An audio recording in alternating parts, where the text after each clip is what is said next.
Welcome back, everybody. Ready for another deep dive? Absolutely. Always ready to dig into some fascinating stuff. Well, today we've got a whole stack of news and reports, kind of like a time capsule, right? But yeah, a snapshot of a world in motion. Exactly. And it's a real mix, too. We've got the Quad celebrating its 20th anniversary. Interesting. India's making a big push for renewable energy, which is exciting. Yeah, definitely a key trend to watch. But then there's this alarming report about groundwater contamination. We'll even be looking at how India's remembering its leaders. And get this, the birth of the commercial internet. Remember that? Haha. How could we forget? That changed everything. Okay, so let's jump right in with the Quad. 20 years. I was surprised to see it's grown beyond just security. So remind us, what exactly is the Quad? Well, it's officially called the Quadrilateral Security Dialogue. Started back in 2004 during the tsunami relief efforts. Right. Then it got revived in 2017, largely seen as a response to China's growing influence. But now, they're tackling things like cancer research with a Quad Cancer Moonshot. The Cancer Moonshot. That sounds ambitious. It is. They're trying to speed up progress on cancer across all the member countries, the US, Japan, Australia, and India. So global cooperation on a global health challenge. Makes sense. And then there's AI Engage, Yeah. using artificial intelligence to help farmers all across the Indo-Pacific. AI for farmers. I never would have thought of that. It's pretty innovative. It shows how the Quad is evolving, going beyond just military power. So how do you see this shift? Is it about, like, soft power, or is there something more strategic going on? Well, it definitely broadens their appeal. By focusing on things like health and technology, they're presenting a more positive image. An alternative to China, maybe? Possibly. A model of cooperation and development rather than just containment. Interesting. And where does India fit into all of this? They've always been kind of hesitant about alliances, right? Preferring that non-aligned approach. Yeah. It's a tricky situation for them. I can imagine. They value their independence, Hmm. especially with their history and their relationship with Russia. But at the same time, they've got China right on their doorstep. Right. A more assertive China, I should say. So the Quad gives them a way to work with these powerful partners without having to, like, formally join an alliance. Exactly. They can collaborate on issues that directly affect them, Mm. like maritime security or economic stability. Without upsetting that non-alignment policy. Right. But does that make the Quad less effective, without a more formal structure? That's a good point. It's not like NATO. They don't have a standing military force or anything. Right. So it could be harder to respond quickly to crises or, actually implement things. But that flexibility might also be what allows them to adapt and expand their role. I see. So even though it's turning 20, you think the Quad's still relevant today? I think so. The Indo-Pacific is a hotbed, geopolitically speaking, and the Quad gives these democracies a platform, a way to coordinate and present a united front. Okay, that makes sense. But let's switch gears now to something a little more worrying. Okay. This report on India's groundwater situation, it's pretty alarming. Yeah, it's definitely a wake-up call. The Central Groundwater Board, their report shows a sharp rise in contamination, especially with nitrates. Nitrates, that's the big concern. Seems to be the most widespread, and the levels are way beyond safe in a lot of districts. That's a serious health risk, especially for children. And it's not just nitrates. The report also mentions fluoride and even uranium contamination in some areas. It's pretty shocking. Clean water should be a basic right, and it's becoming a problem. Sadly, it's a growing problem in many parts of the world. And in India, rapid development and intensive agriculture, those are major factors. So where's this contamination coming from? Mainly agricultural runoff, would you say? That's a big part of it, overuse of fertilizers. But we're also seeing contamination from industrial waste and even sewage disposal in some places. And what are the health risks? What can these contaminants do? Well, high nitrates, for example, can lead to blue baby syndrome in infants. Affects your ability to carry oxygen in the blood. Fluoride contamination, which is a big problem in Rajasthan, can cause skeletal fluorosis. That leads to bone deformities. And then you have uranium, which has been linked to kidney problems and even cancer. So this is serious stuff. Are there any solutions? What's being done? The government has launched some major initiatives. One is the Jal Shakti Abhiyan. The Jal Shakti Abhiyan. Yeah, it's a nationwide campaign focused on water conservation, things like rainwater harvesting. So basically trying to conserve what they have and manage it better. Exactly. And they're trying to get communities involved, along with government agencies and NGOs. So a collaborative approach. Yeah, tackling a problem this big, it's going to take a collective effort. Okay, that makes sense. From a water crisis to an energy revolution. Our next topic is India's push for renewable energy. What's the latest there? Well, they're making some impressive strides, especially with solar and wind power. As of November 2024, they had over 158 gigawatts of installed renewable energy capacity. Wow, 158 gigawatts. And that number's only going up. That's great to hear. But this source does mention some challenges, like land acquisition and grid integration. Can you unpack those a little? Yeah, so land is a major issue, especially for those big solar and wind farms. You need a lot of space, right? Right. And in India, land ownership is often fragmented. It's hard to get large, continuous areas for these projects. I see. That makes sense. And the grid integration issue. Well, solar and wind power, they're intermittent sources. Mm. The power supply fluctuates. Right, right. So the grid needs to be upgraded to handle that. It needs significant upgrades, actually, which takes time and money. So what about solar power? India's got so much sunshine. Absolutely. They've got a ton of potential there, especially in states like Rajasthan and Gujarat. Right. They already have massive solar parks there. Wow, solar park. And the government is also pushing for rooftop solar installations, trying to tap into the potential of urban areas. That's clever. So it's a mix of large-scale and decentralized solutions. Exactly. And it's exciting to see. There are even promising developments in areas like offshore wind and geothermal energy. From harnessing the power of nature to the power of data. Our next topic is the booming data center market in India. Seems like it's the next big thing. It is. It's one of the fastest growing sectors in their economy. All this digitalization, AI advancements, it's creating a huge demand for data storage and processing.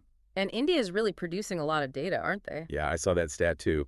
20% of the world's data, but they only house about 3% of the global data center capacity. Wow, 20%. That's a huge gap. Huge opportunity too. Hmm. As more businesses go digital, they need somewhere to store and process all that data. So data centers are like the backbone of this whole digital world we live in. Exactly. They house all those servers, storage systems, networking equipment, everything that makes our digital lives possible. Websites, apps, online banking, streaming, all of it. I never really thought about it that way, but why India specifically? What's driving this data center boom there? Well, part of it is all the data they're generating, but the government's also implemented data localization laws, requiring certain types of data to be stored within the country. Oh, right, like that RBI mandate on financial data, wasn't it? Exactly. That's a big driver for growth in this sector. And then you've got the general digitalization of the Indian economy. More people online, using smartphones, adopting digital services. All of that fuels the need for data centers. So it's like this perfect storm of factors. You could say that. But are there any challenges? I remember the source mentioned infrastructure and cybersecurity as concerns. Yeah, those are valid concerns. India's infrastructure, especially the power grid, needs to be upgraded to handle the demands of all these data centers. And as you know, with all these cyber attacks these days, security is paramount. Absolutely. So it's a balancing act, managing rapid growth while ensuring reliability and security. What do you see as the biggest hurdle for India in becoming, a global data center hub? Well, I think one key thing is reliable and sustainable power. Data centers use a ton of electricity. And the power grid in India, well, it's not always reliable, is it? Right, not everywhere. They need to invest heavily in renewable energy and modernize the grid. So it ties back to those challenges with renewable energy adoption we were discussing earlier. Exactly. It all connects. Another challenge is finding skilled workers. They need people who can manage these complex facilities. People with the right skills and expertise. Yes. And of course, we can't forget about cybersecurity. Protecting data from breaches and cyber attacks is absolutely crucial to build trust and attract global businesses. It's a reminder that building a digital future takes more than just infrastructure. You need skilled people, and you need to be thinking ahead. Couldn't agree more. And speaking of thinking ahead and reflecting on the past, Yes. the source mentioned something interesting. The cremation of former Prime Minister Manmohan Singh and how there's no memorial for him yet makes you think about how India remembers its leaders. That's true. I hadn't thought about it that way. It's a complex issue, right? Right. I mean, you've got Raj Ghat, the memorial for Mahatma Gandhi, which is kind of the blueprint for these things. Simple, solemn, emphasizing national unity. And there are others like it, right? Yeah, like Shantivan for Nehru and Shakti Sthal for Indira Gandhi. Often they incorporate elements that reflect the leader's personality or ideology. Makes sense. But the decision to build a memorial, it's not always straightforward. Remember, it mentioned PV, Narasimha Rao, and VP Singh, Yeah. how those decisions can be influenced by politics. The ruling party's ideology, their relationship with the deceased leader. All of that plays a role. So it's not just about remembering the past, it's also about shaping how history is remembered. Exactly. They become Wow. part of the national narrative, and it's Yeah. up to us to, be critical of those To narratives. think for ourselves. Exactly, to understand the context and the different perspectives. That's a great point. Okay, so speaking of remembering, our next topic is about Vikram Sarabhai on the anniversary of his death. Ah, Vikram Sarabhai, a visionary, often called the father of the Indian space program. Right. And for good reason, it seems. The source mentions some fascinating details about his early life. Hi, really? Like what? Like, apparently, he was fascinated by model trains as a kid, Hmm, interesting. and he did research under C.V. Raman, the famous physicist. Oh, wow, that's impressive. Seems like his scientific curiosity started early. Absolutely. And after studying at Cambridge, he came back to India and founded the Physical Research Laboratory in Ahmedabad, a leading center for space research. Amazing. But his biggest contribution was to India's space program, of course. The source highlights the Satellite Instructional Television Experiment, or SITE. The site. Yeah, they used satellite technology to bring educational programs to villages across India. That's incredible. Using space technology for social good. Exactly. And then, of course, he was instrumental in developing India's first satellite, Aryabhata, launched in 1975. A huge milestone. And his vision, his legacy, it continues to inspire generations of scientists and engineers in India. Absolutely, from space exploration to a global health challenge. Our next topic is the World Malaria Report 2024.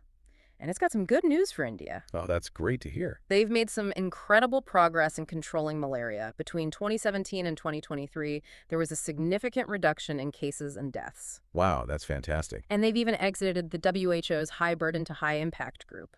Really, that's a big deal. What exactly does that mean? Well, the HBHI group, it includes countries with a high number of malaria cases, countries working towards eliminating the disease. Right. So India exiting that group, it's a huge achievement. Shows they've really gotten the disease under control. That's really inspiring. What factors contributed to this success? Well, there's been a multi-pronged approach. Distributing insecticide-treated mosquito nets, for one. They've implemented indoor residual spraying to target mosquitoes. Plus, early diagnosis and treatment programs. A lot of different strategies working together. Exactly. And it's working. What are the next steps for India in their fight against malaria? Well, their goal is to be malaria-free by 2030. Wow. Ambitious. To reach that, they'll need to continue investing in prevention, surveillance, and treatment, especially in remote areas and vulnerable communities. Absolutely. Even with all the progress, vigilance is key. Couldn't agree more. Global health requires global cooperation, and India's success story, it can be a model for other countries. I hope so.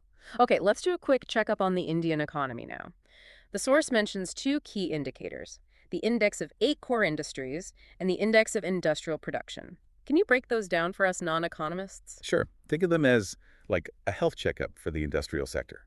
The Index of 8 Core Industries, or ICI, it tracks the production of sectors like coal, crude oil, natural gas, steel, cement. The heavy hitters, basically.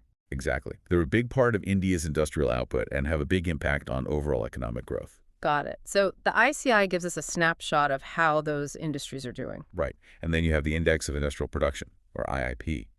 It's broader, measures changes in production across a wider range of industries. So like manufacturing, mining, electricity. Exactly. Gives us a more complete picture of how the whole industrial sector is performing. The source says the ICI grew by 4.3% in November 2024. What's driving that growth? We're seeing strong performance in sectors like steel and cement, which is good for construction and infrastructure development. But there are some areas of concern. Crude oil and natural gas production, those actually declined. Oh, it doesn't sound good. Yeah, it could signal trouble for the energy sector. So it's a mixed bag then. You could say that. Yeah. The ICI growth suggests that overall industrial activity is expanding, which is positive. But the decline in oil and gas production raises questions about energy security, the need to diversify. It's a good reminder that even in a growing economy, there are always vulnerabilities. Absolutely. And these indicators provide valuable data for policymakers to track trends, identify risks, and adjust policies. Makes sense. Okay, shifting focus now to a region facing some serious challenges, Moldova and Transnistria.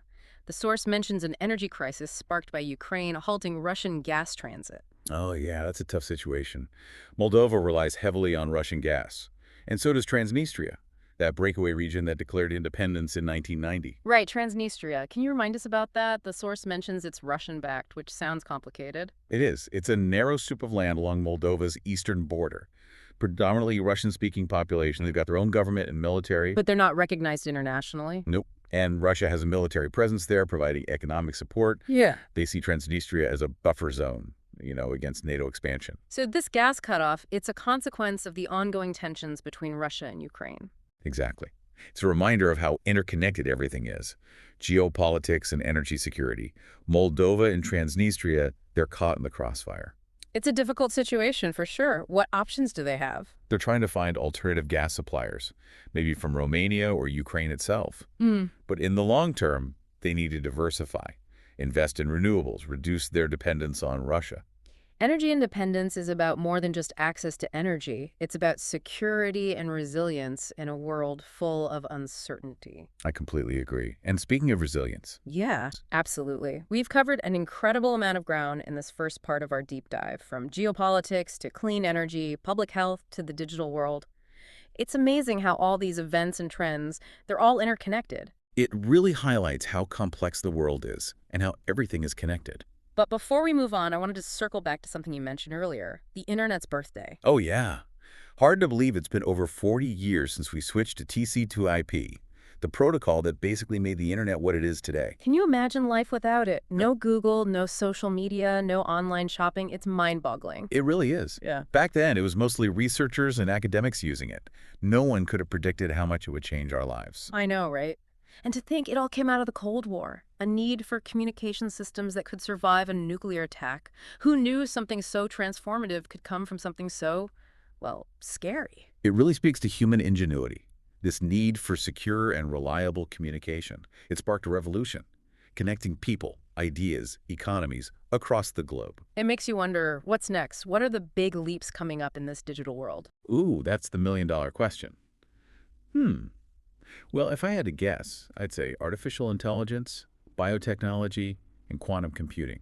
Those are going to be game changers. Wow, those are some pretty big fields. What kind of impact do you see them having on our everyday lives? They could revolutionize everything.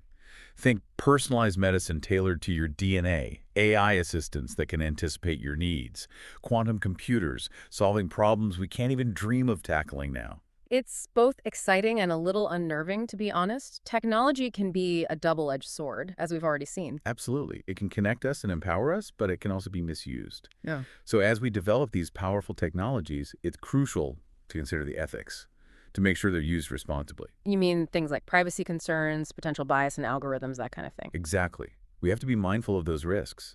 The future isn't set in stone.